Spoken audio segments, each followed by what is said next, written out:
On the way home, the one said to the other, "I lay with your wife last night."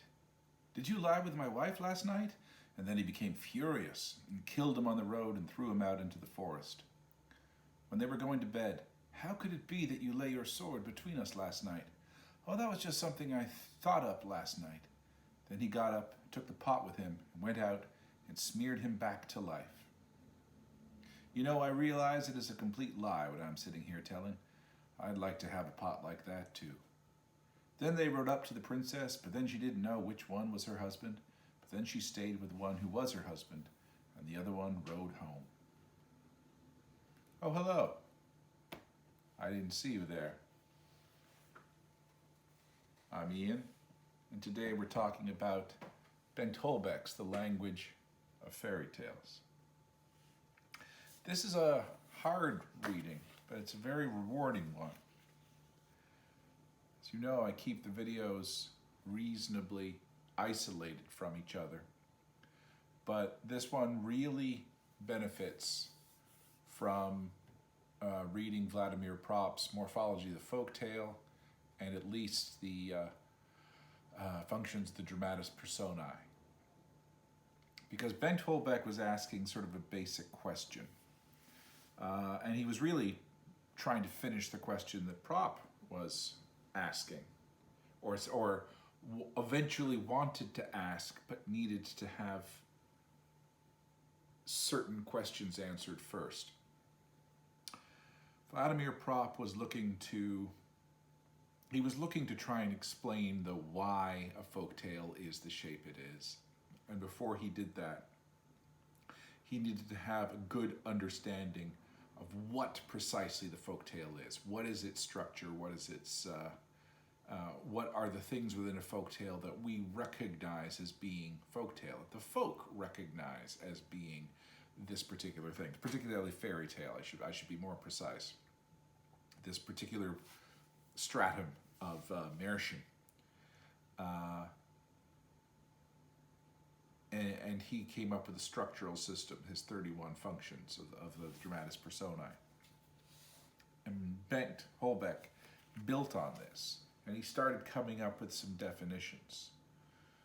And you know, he's basically trying to be consistent. This chapter is a condensing of basically his sort of life's work, which was published.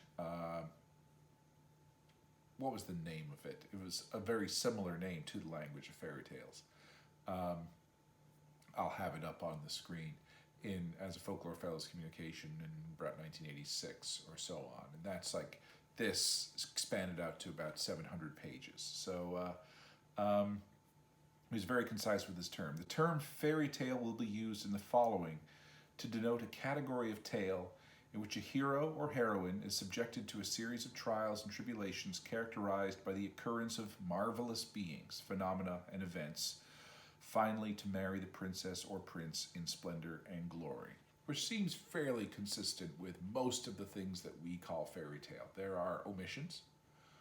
Little Red Riding Hood doesn't end in a marriage necessarily, although perhaps there's the occasional version where the youth of Little Red Riding Hood isn't necessarily framed as the childishness of Little Red Riding Hood, and so it does end in a way. So you could end Little Red Riding Hood, but typically it's fixed, or it achieves closure at her rescue, and not necessarily much after that, either at her rescue or at her cunning and escape. So the question that he's trying to ask is, what occasioned these tales? Why were they so very consistent? Fairy tales may be read as expressions of the thoughts, feelings, and norms of traditional storytellers and their audiences.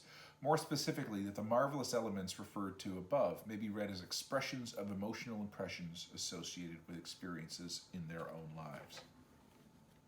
But basically, we don't have to think of fairy tales and the marvelous aspect of them, the extraordinary, the magical, the sort of supernatural, as well.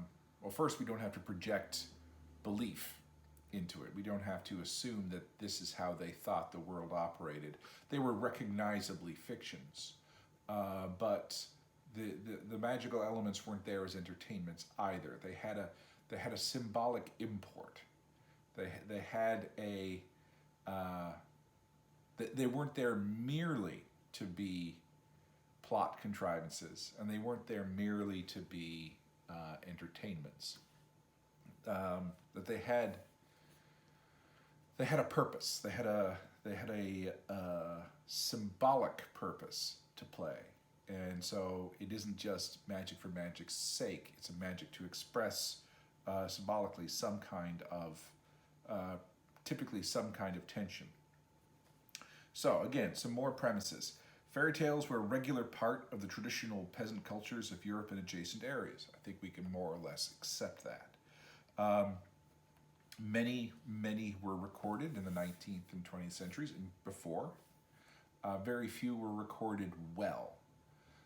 He has the benefit of using the Christensen collection, which was a remarkable piece of early ethnographic collecting, not simply in terms of the quality of the recordings and the fidelity that Christensen had to the ways that stories were actually told, but also to the breadth, the sheer size of the collection, and early instances of actually paying attention to the tellers themselves, their life histories, their understandings of the tale,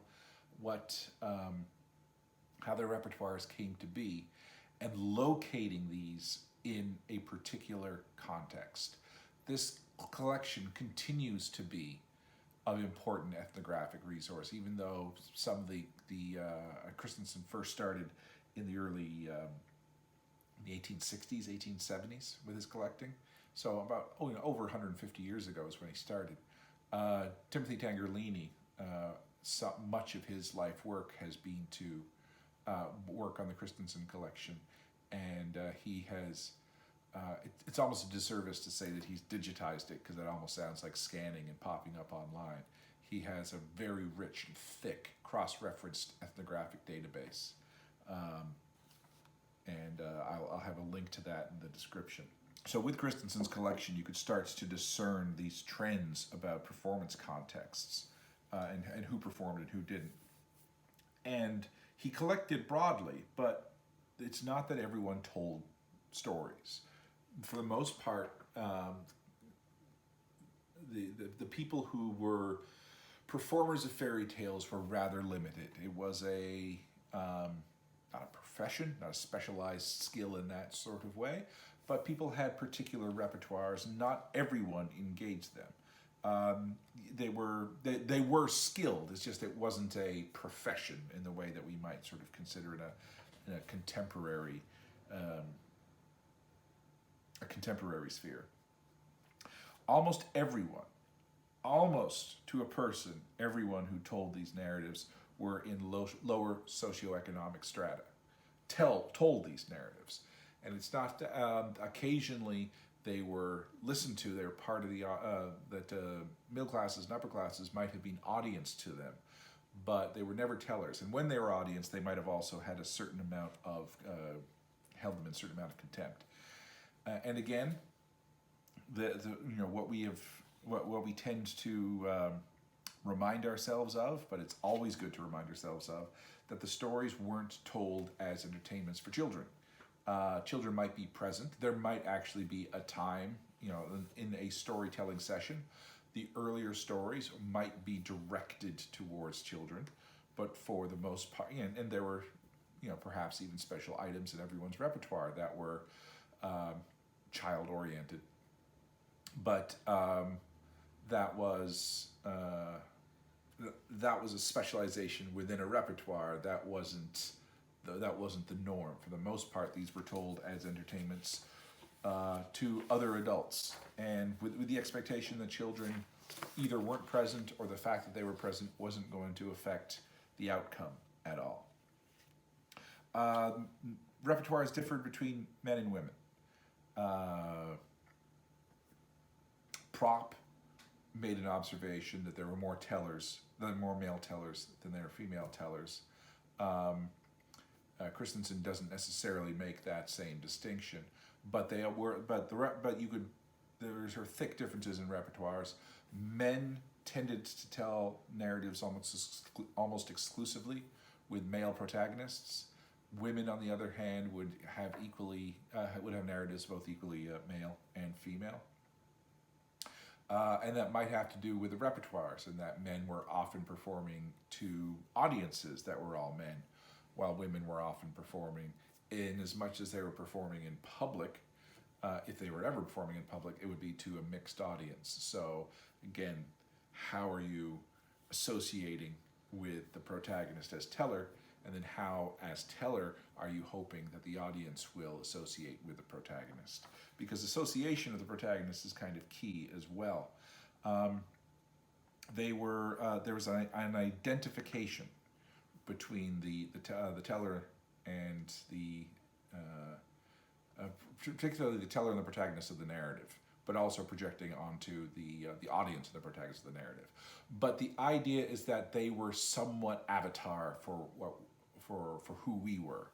So they are located in this same place, in this same basic, even if it's in a fantasy version of our world, their circumstances are similar to our circumstances. Again, lower socioeconomic status at the outset of the narrative.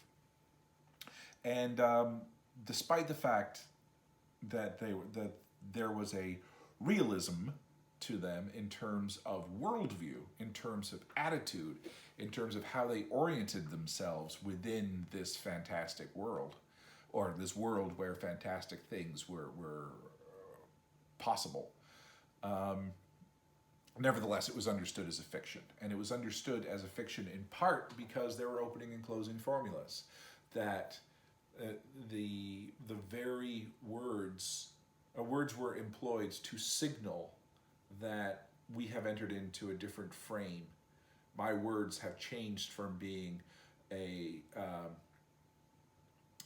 message of fact to a message of narrative. Once upon a time. And once I say once upon a time, you know to reframe everything that follows. You know that I have switched into a genre, and they had similar opening formulas and closing formulas. Once I said they all lived happily ever after, you know that everything that comes after that, until someone else, or until I say once upon a time again, everything that comes after that is back to sort of non-framed, genred talk. So they are aware of the fact that there are stories, and you don't want to forget the fact that they were aware of this fact. You don't want to be lost in a sort of hazy romantic idea of sort of getting lost in a tale in some naive way. Doesn't mean that they were. Of course, it doesn't mean that they weren't affected by narrative, but the point I have to reiterate each and every time is that the folk are always contemporary to their times, and they are fundamentally intelligent people who have a critical faculties, even if they lack the vocabulary of theory. And also, when communities began to change, when the Danish communities, the Christensen was collecting in, fairy tales began to change. They began to fundamentally disappear, in part not necessarily for the pro forma reasons that you might think, in terms of new entertainments arose, or there were new distractions, or even the fact that the cultural bonds broke, and so you didn't have the sort of folk village framework for them, and rather you had sort of urban settings or more sort of dispersed thing, and so the social settings of storytelling weren't in place, although that was certainly added to it. But more than anything, as the social context changed, the stories weren't projecting the same kind of concerns. They didn't offer, as he says, adequate patterns for projection, because his expression is that folk tales provide a form of collective daydreaming. And daydreaming is not a disparagement. Daydreaming is not to be taken in a pejorative sense. Again, these are his words. The tales were escape fantasies inasmuch as they offered temporary relief from the intrusive awareness of poverty and oppression that was the storyteller's usual lot. But at the same time, they depicted a world in which wrongs were righted and the poor and powerless were justly recognized for their true worth. They thus kept alive a keen sense of justice and rightness. They depicted a true world, that is, a world in which the audience's norms were validated. So in a world where justice didn't necessarily win out, in the fairy tale world they did. In a world where the key values of thrift and cunning and hard work and diligence and all those things that are inculcated in people don't necessarily result in an emancipatory success. They might result in survival, but not necessarily thriving. In the fairy tale world, they result in thriving. And so the fairy tale world becomes, or the fairy tales have this function. I hate that, but there seems to be a sort of a functional aspect to it. So how does that function? How does that real world setting speak to how the fairy tale is formed as structure? And he goes back to prop. He goes back to prop's 31 functions and sort of understands it as this framework for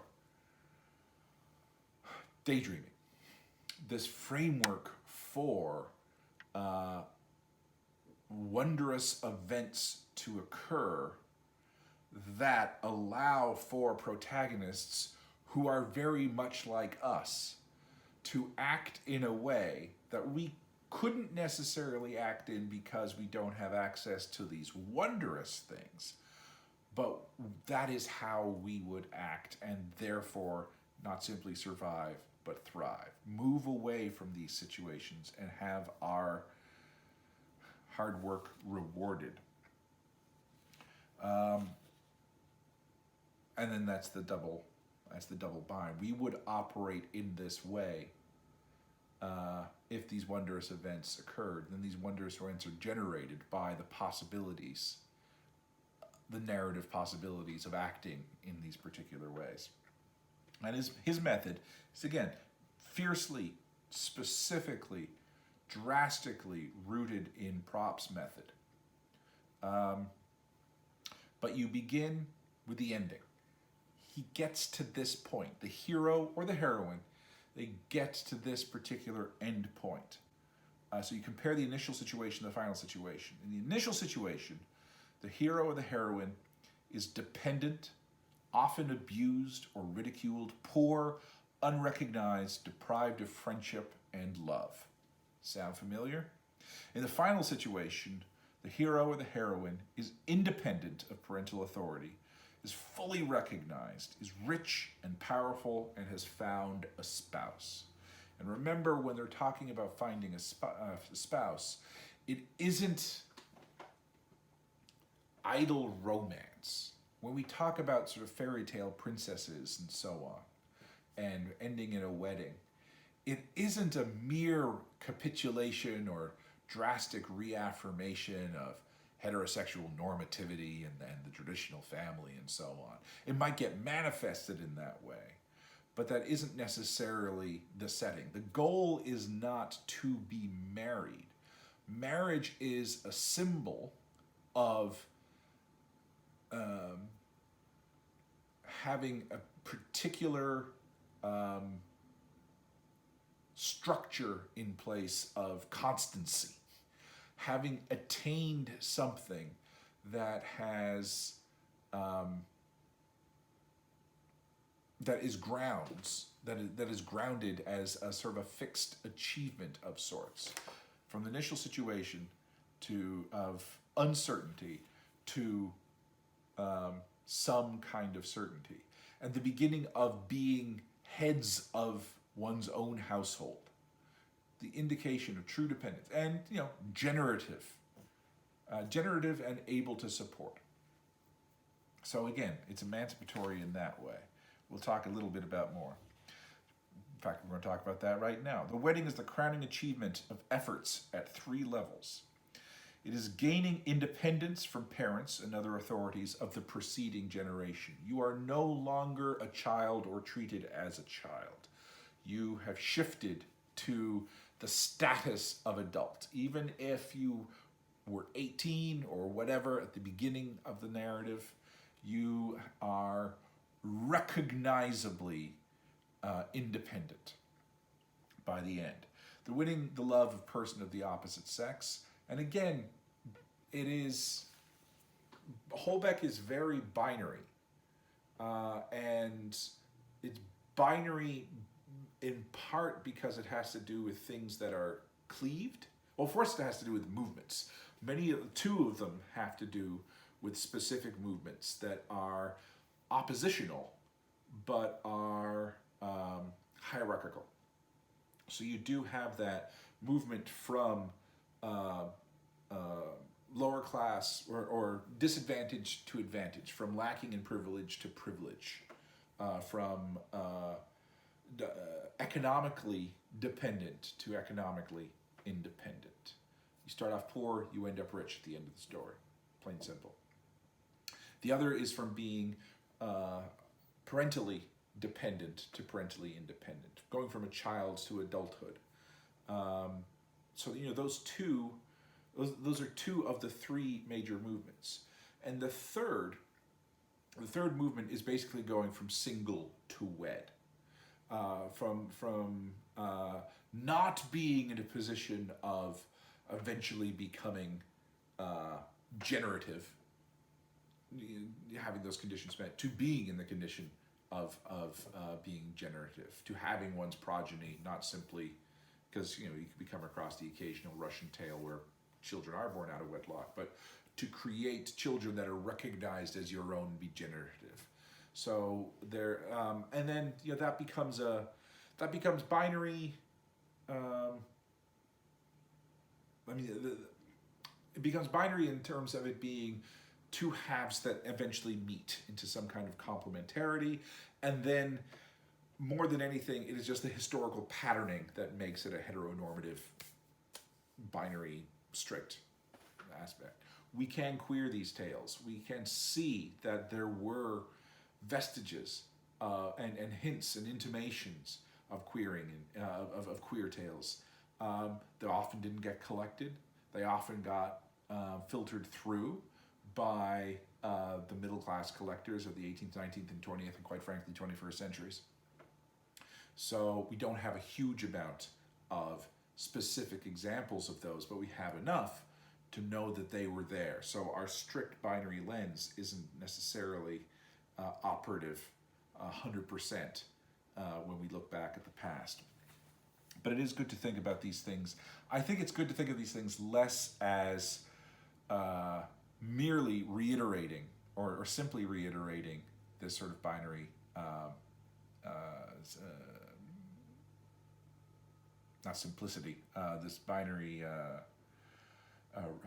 reducing everything, reductionism. But it is good to think of things as the shift from being fundamentally incomplete to complete. Now, it's still imagining, if not marriage per se, then at least coupling as an ultimate goal. You could still have problems with that, but let's just problematize a little bit. So, wedding, crowning achievement, getting independence from parents, securing the future of the new family, winning the love of a person of the opposite sex. Those efforts are dominated by 3 sets of thematic oppositions. The conflict between generations, the meeting of the sexes, and the social opposition between haves and have-nots. And so, because of those 3 tensions, that explains why the wedding is so common in all fairy tales. And so Holbek starts with the wedding and moves backwards. Because fundamentally, it's like, okay, well, if this if the fairy tale is a movement where two unlikely people are in the world, and through various actions, their wedding, their marriage, and they're growing old and entering into, hitting some kind of happily ever after stage, is logical. It's a logical progression where it shouldn't have been anticipated at the very beginning, save of course for the fact that we understand the conventions of tale. But in the normal course of, were this purported to be reality, we would not expect these two to get together. How does that happen? And he breaks props functions down into a series of movements, and then he starts not with movement 1 but movement 5. Okay, so what is the section that gets that ends in the wedding? Well, for him it's when the hero arrives in disguise, which is prop function 23 to 31. So if the wedding is a misalliance between two unlikely characters, the hero has already fundamentally earned that right, but has yet to be recognized as having earned that right. So it begins when the hero arrives in humble disguise. It may contain a test of the hero, which gets the hero into the castle so that a confrontation, a showdown with a false hero, may be staged. Quote, the hero is frequently rather passive in this move, whereas the princess may have an active role. She gets the hero into the castle and sets the stage. She refuses to marry the false hero. She poses a task which can be solved only by the true hero, or she helps him solve a task posed by her father. Remember, in prop, that the dramatis personae is the princess and her father. So, they are difficult to disentangle, and their actions can be treated as belonging to the same dramatis personae. So the hero and the spouse both succeed in effecting a movement. So he arrives in humble disguise, and then he is transformed to kingliness, to princeliness, as it were. And by transformation is that elevation to power and glory. At the beginning, she is under her parents' dominance, but rebels as soon as she learns of the hero's arrival and ends up having her own way. So the movement is defined in his case by the thematic opposition between low and high, between poor and rich, between have-not and have. And in her case, it's the tension between young and adult. So two different oppositions, two different pushbacks. So the next question is, if they get to that stage, why would she have chosen him? Why would she sort of drop everything and choose him? Well, basically it's because he's already proven himself as the hero, and that happens in move 3. We're going to skip over move 4, because move 4 is sometimes optional, and we'll talk about that in a second. In his own method, he doesn't talk about move 4 until much later. So in move 3, that ends in the liquidation of the lack, and it begins in that spatial transference. It begins in that moment when the hero is sent out. So fundamentally, it is that DEF move. The princess chose the hero in move 5 because the previous episode, and where basically the princess is rescued, liberated from the Overth Cave, fetched down from the Glass Mountain, or delivered from the dragon, or whatever. The beginning of that move, they don't know each other. The hero has not met the princess. At the end of that move, they have fallen in love.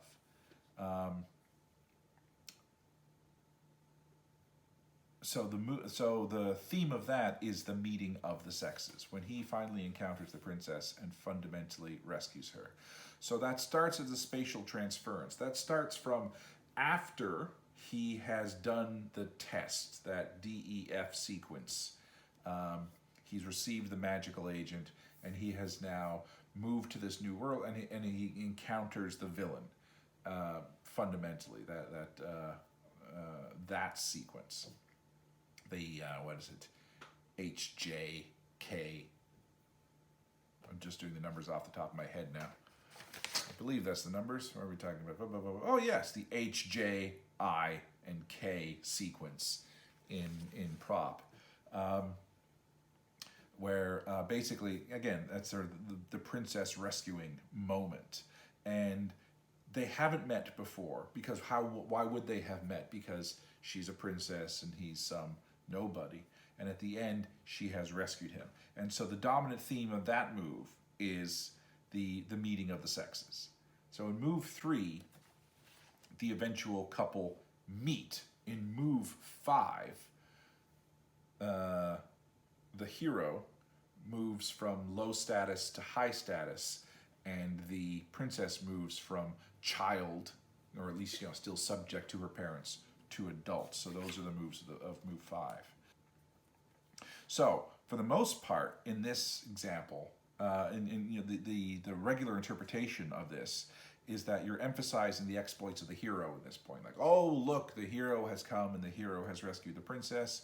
And the princess is some kind of mere object, mere prize. And that's why you see the difference in sort of revisionist tales. If you think about Shrek, which is a very good play on fairy tale, where Fiona is rescued. And so fundamentally, they go from "who are you" to "I'm here to rescue you." But she, even though at that moment she is something being rescued, in the contemporary tale, it is she is more than merely an object. She has been temporarily embarrassed and requires rescuing, but she has sort of greater autonomy.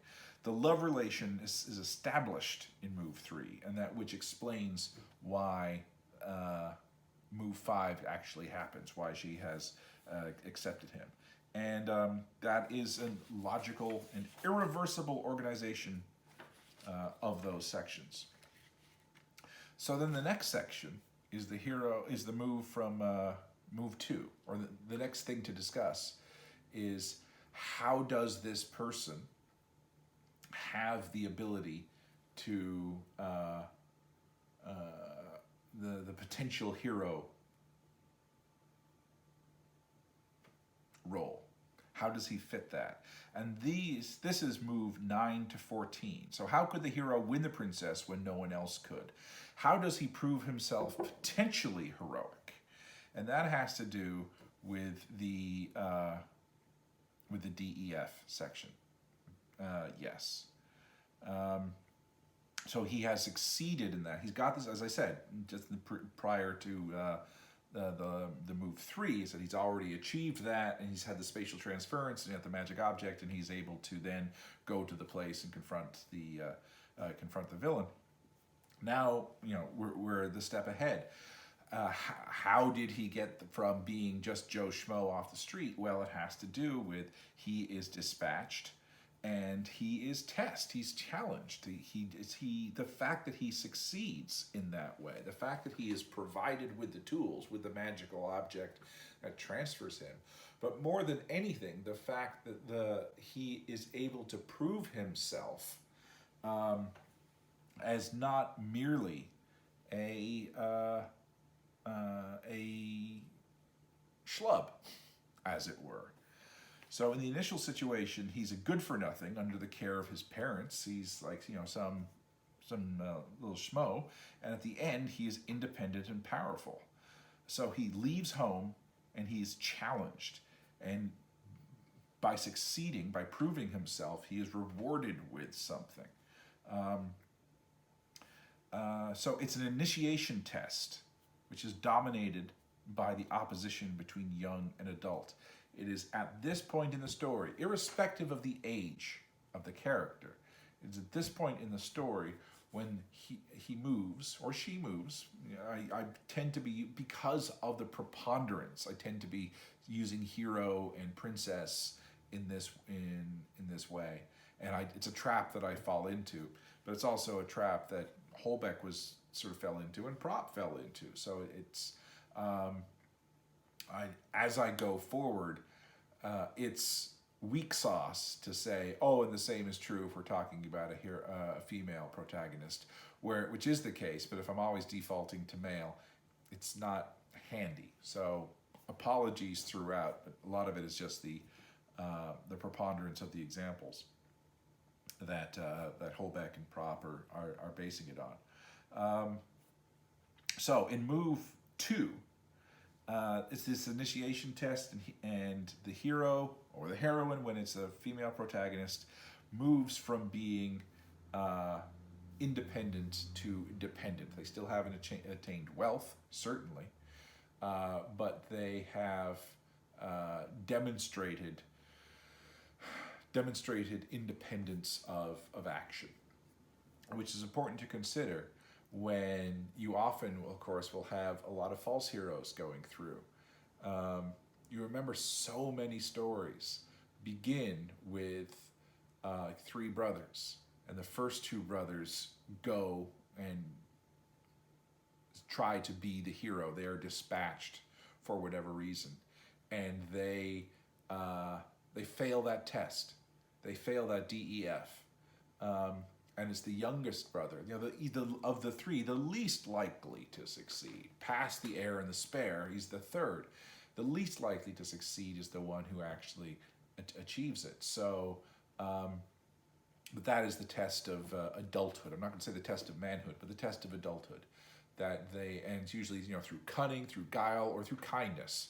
That the test is typically something that is passed because of a good characteristic of the hero or the heroine. Another example, again, is in for a female protagonist narrative, is in the Grimm's version of Cinderella, in that the Aschenputtel and the father, who's alive in the Grimm's version, goes to town one day and asks his children, his stepdaughters and his daughter, if they would like and then to bring him anything, to bring them anything from town. And the sisters ask for like furs and diamonds and doodads, and Aschenputtel asks for nothing, but if you should happen to brush your cloak against a tree and a branch snaps off, I would like to have that branch or that twig. And that indeed happens, and he brings all the things back for his covetous, avarice-laden stepdaughters, and he gives this twig to his daughter, to Aschenputtel, and she buries it at her mother's grave and weeps copious tears over it because she goes to the grave every day. And from that twig comes a tree, and from that tree come the birds that function, you might know, as like fairy godmothers, or all the various magical creatures that help Cinderella when she needs to prepare for the ball. Those birds become her magical helpers, and they landed in this tree, and that tree only exists because she passed this test of humility. If you insist on getting me something, I would like the most modest thing you could possibly give me. And that is fundamentally what is rewarded. You can turn around and say, agency isn't a bad thing. The stepsisters got a raw deal, but still makes for a pretty cool little story. So that's move 2. He succeeds. The heroine succeeds some kind of test. And that demonstrates, that's how they are worthy to eventually meet and conquest the villain, and defeat the villain and rescue the princess. And so that's what gets the conditions for meeting the princess, and the princess falling in love with the hero, so that when the hero arrives in move 5, in disguise, the princess drops everything, is defiant to her parents, and says, "This is the one that I wish to marry. I will vouch for this being the hero," sets the tests and so on, proves, and ends up marrying. So those things. The other issue is the sort of the preliminary section. The princess is the victim, because in move 1, it's often the princess or someone else is subjected to some kind of interdiction. And the interdiction, again, in the preliminary section, is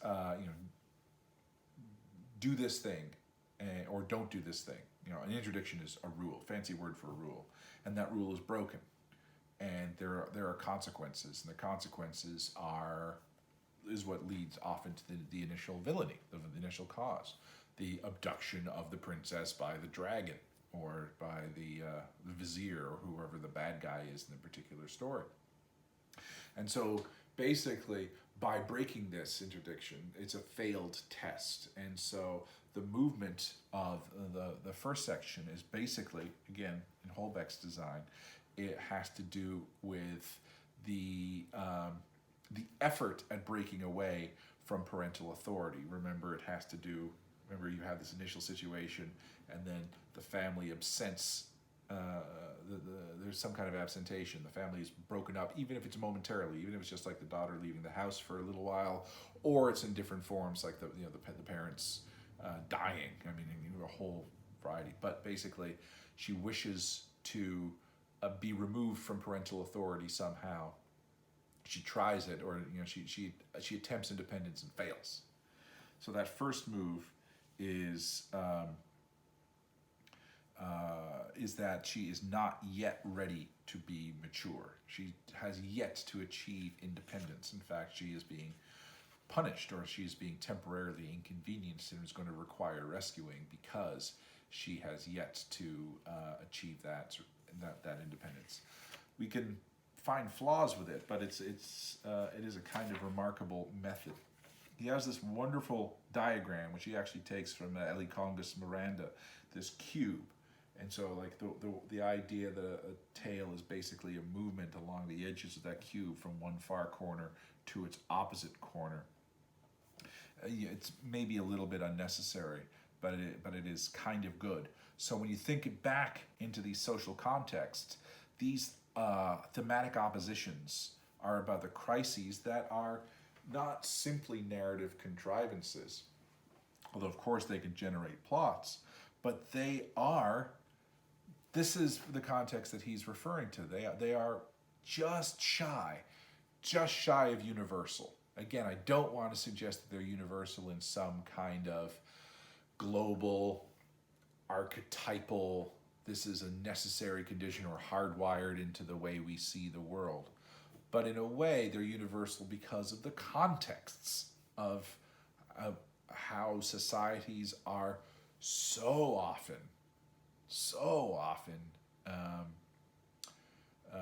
patterned, so often constructed.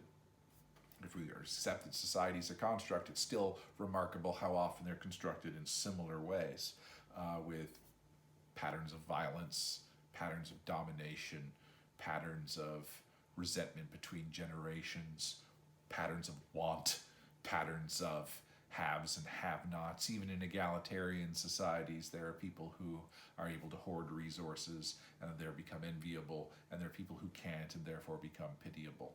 So again, you don't need to be Jungian. You don't need to be committed to this idea of sort of universals to open up to the possibility of pretty damn regulars. These oppositions that are in that weird cube, and these oppositions that suggest the moves in immersion, are about the crises and conflicts that occur of the young in their parental home. Teen angst has served me well. Rebellion, and so on. The association with meeting of the sexes. Again, the association, at the very least, with the idea of coupling. And the pining of it, desire. It isn't always about achieving romance, but it is about, perhaps jumping through the hoops in order to attain desire or have one's desire satiated in a way that is also fundamentally, respectful and sustainable, hopefully. And then the tensions of sustaining the independence, the basis of, having achieved independence from the parental unit and potentially having achieved some kind of coupling, the grounds and the securities and the property of being able to then, resume now in all those sort of elevated statuses.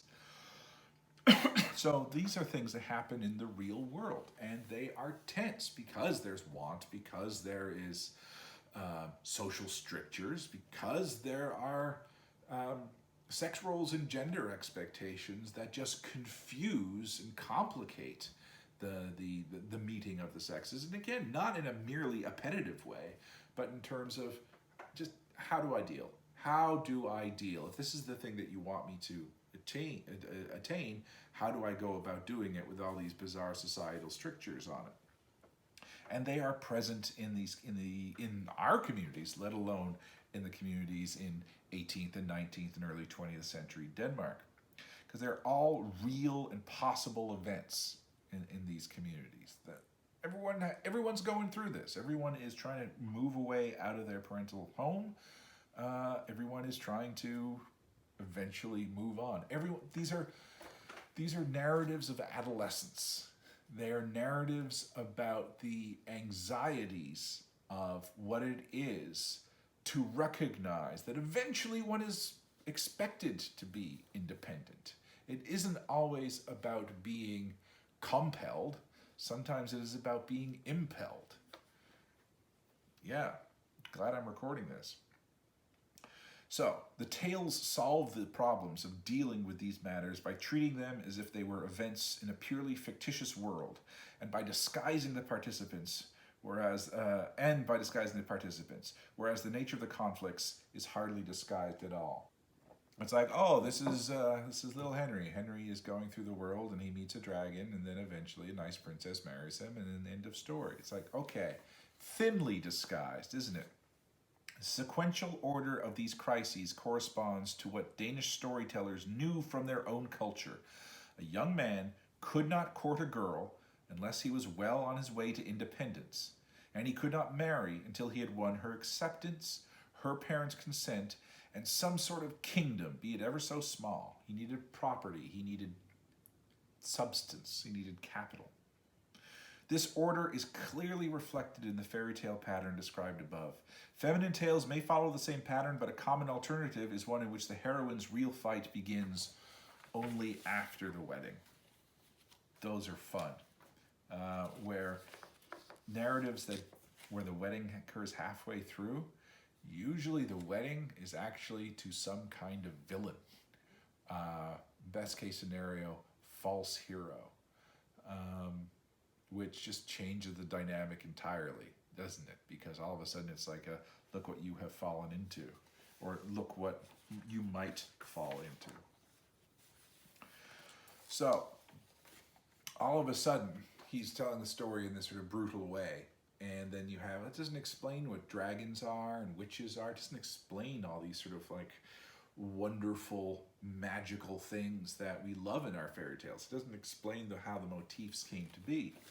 And he makes some good observations, like, for example, the witch. The witch might be a character in Danish folk life, and folk legend, and folk understanding. But in a fairy tale, a witch isn't a witch. A fairy tale, a witch is a representative of gender, is a representative of age, is a representative of power, not necessarily of property and wealth, but certainly of sort of adult authority. And she's not simply old; she's as old as the hills, and so on. So the witch would be within that role, within the tensions that are implicit at that moment. So in the tale, just to reiterate, in move 1, a young person unsuccessfully attempts a rebellion. In move 2, the hero is put to a test, or hero or heroine, which is met with flying colors.